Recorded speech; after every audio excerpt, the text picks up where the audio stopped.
The fundamental principles, I guess, of our curriculum is we're not necessarily teaching people how to ride motorcycles. We're just communicating effective and demonstrated safe riding practices.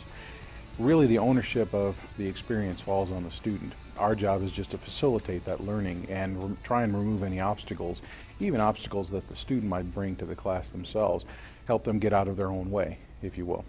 Motorcycle riding is not something you enforce, and being an effective and skilled motorcycle rider, there are people with natural ability, but it's rare. Generally, we say if they can ride a bicycle and have the balance and stability for that, they probably have a fighting chance to be effective and good at motorcycle riding. Overall, we still have between a 70 and 90% success rate, depending on the particular area that we're in or the time of year. We always have a bit of a rush in the springtime, and then the numbers trail off towards the end. But in the end, we never ever, as the state coordinator, I always emphasize it's never about how many people you pass. There are no incentives of any kind tied to the number of pass students that we have. We provide an opportunity for them to learn and hopefully provide the right kind of environment. But in the end, our job is to evaluate them professionally and see if they qualify for the licensing waiver card that we give them.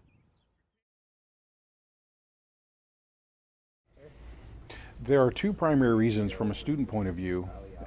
One of the things we look at is what causes people to drop their motorcycle in the class, or what causes them statistically to be more likely to have an accident on the street.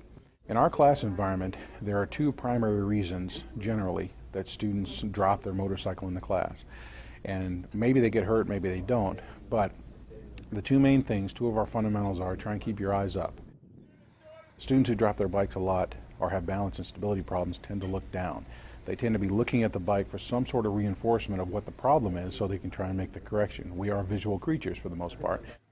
The second reason is aggressive front brake application. A rider gets a little too apprehensive or nervous. They tend to grab, and we tend to tense up. So what we encourage is a smooth front brake application.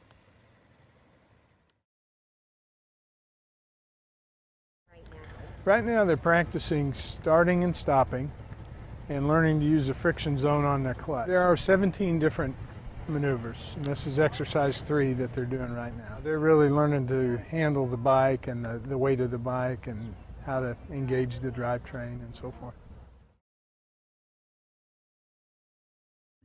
Each candidate goes through a peer teaching phase where we spend several days with people practicing teaching the curriculum in front of their peers. And the goal is to make mistakes early, figure out what they are, and help people develop, because we don't want to put them out in front of any paying customers or students until they know what they're doing.